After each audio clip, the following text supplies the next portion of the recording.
هي سي فري ريال مدريد ربحوا اليوم، بصح كي تشوف ريال مدريد ما كانش ريال مدريد، غير اسم ريال مدريد يلعب كيما قال المعلق. وين شفنا ريال مدريد تقول يحوسوا غير على ضربه جزاء، جميع جوار من ريال مدريد يوصل كاري 18 يطيح يحوس على بينالتي،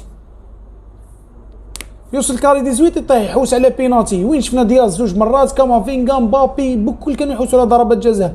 اليوم رايو فايكانو قدم مباراه رائعه دفاعيا، وين لولا تعرض الفريق لطردين، واحده في الدقيقه 78 مستحقه والاخرى بعد نهايه المباراه تقريبا في الدقيقه الاخيره، شفنا ريال مدريد بعيد تماما عن المستوى. يعني مام التشكيله اللي دخلت اساسيه ما قدمتش الشيء المطلوب منها باه يربحوا ضد رايو فايكانو. شوف ريال مدريد شفناه تحسن وين كي دخل سيبايوس قدر يتحكم في رتم المباراه، قدر انه هو اللي يطلع في الريتم، يهبط الريتم، هو اللي يمشي بين الخطوط، يربط بين الدفاع والهجوم. اليوم ريال مدريد كانوا بعاد عن المستوى، لكن فوز في الدقيقه الاخيره من ضربه جزاء. مبابي قريب من تحطيم الرقم القياسي لضربه جزاء اللي هو 16 ضربه جزاء، وهو مسجل 14 في فري فقط. مازال يعني مباريات بزاف. ان شاء الله ريال مدريد يستفيق قبل نهايه الموسم من اجل استدراك الامور، او انه سيخرج بموسم صفري هذا الموسم.